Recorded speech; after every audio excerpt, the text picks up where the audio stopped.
That's Chris from AV.technology. I'm here with Jeff Burch, who's head of control systems at HARMAN. You tell me who you are, Jeff. I am Director of Product Management for Video and Control. So all AMX branded products globally fall under me. And you've been on a real tear over the last 2 years, if that's a terminology that you're familiar with. No, I think you're correct. So could you give us the 1 minute arc of how we're here with a new AMX Muse system? Yeah, we started, the three key products that have come out related to this are the CE boxes. These are control extension boxes that we created. So they're Ethernet to serial or IR or relay. We've had boxes like that in our portfolio, but again, they were inside our walled garden. You could only use them with an AMX controller. And if you didn't have an AMX controller, they were paperweights. So these new CE boxes were a departure there. We made them gave them an open API so that anybody can use them. If you like our control extension boxes but want to use a competitor's control system, you can. We're not stopping you because we published the API and you can use it. We also came out with the Varia line of touch panels. Yep. And the Varia panels also are quite a departure from this walled garden concept. So in the past, they had only, again, worked with Netlink's processors, and if you didn't have Netlinks, the panels were effectively useless. But we've developed the new Varia panels on standard Android, and we allow you to use it in a web kiosk mode so that you can create your own user interface and some web page. But we also let you write your own Android app, so you can literally load an Android control app with the user interface onto the touch panel and use it like that. So a real breakaway from the, nope, you have to use it our way and only with our gear.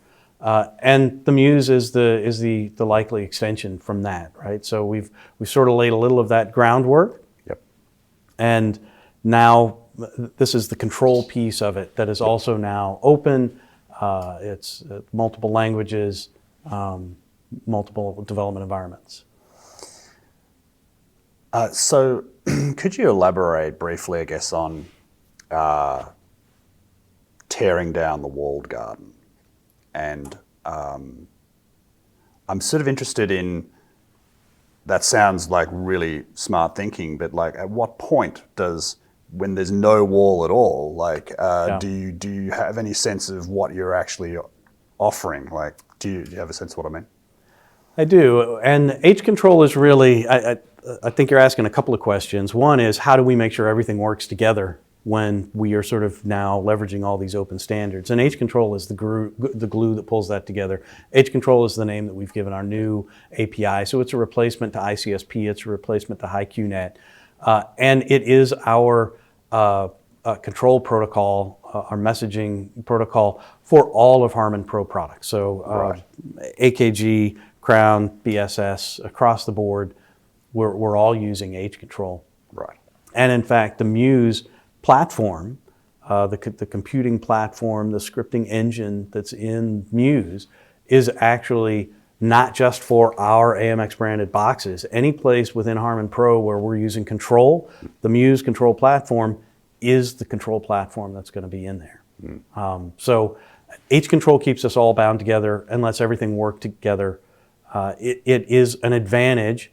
The downside to opening the walled garden is now you can't control how people use it, and you may lose some share of pocket if you don't keep people buying your other products and make it too easy for them to go and get a competitor's product.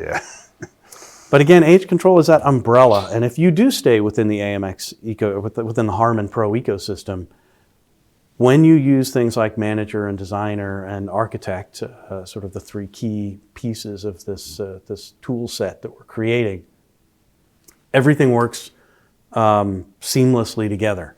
You get all the discovery, so everything shows up simultaneous.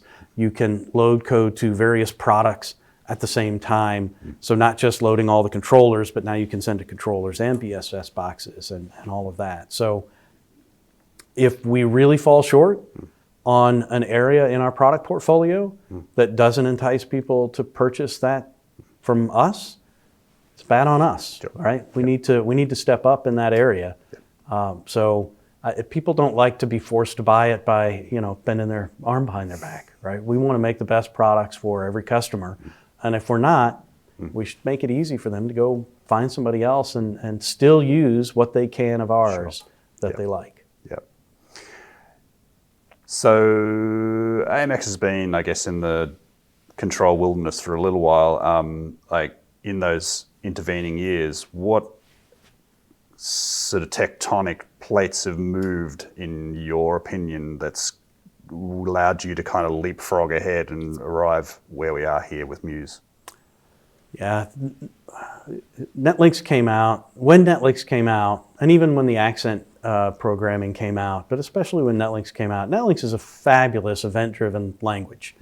It was a time when there weren't a lot of good event-driven, reasonably easy to program languages that were out there. And it provided so many shortcuts, just the push, hold, release event stack within a button device.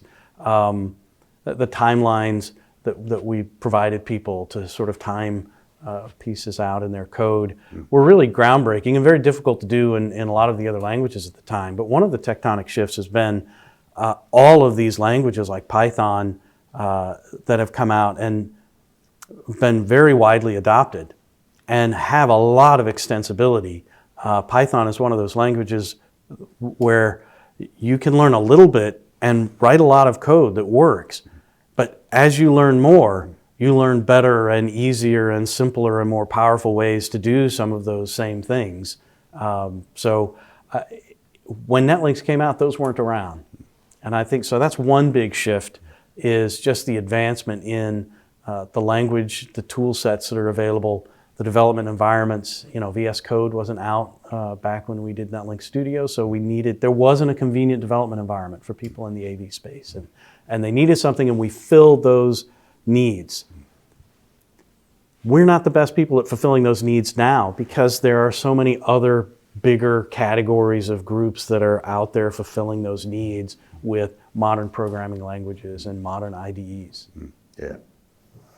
What's your sense of how ready or ripe the Australian, New Zealand market is for a product like Muse? Like, there's still a lot of legacy AMX out there. It feels like there is, to me, that there's still a real sort of brand loyalty and a real sort of how would you say, a predisposition to giving this a go. Like, I guess, what's your assessment of the market and the response so far from the Australian market? Yeah, the response has been really, really positive. And again, Netlinks isn't going away. We know that we have a number of very loyal Netlinks customers that have, tens of thousands of lines of code already developed and Netlinks coding experts. We are still supporting all of that. We're still delivering all the NXs. But I think the flexibility of Muse and the opportunity for people, if you are a Netlinks programmer and that is your focus, you're only going to be able to find work within a narrow band of the AV space, right?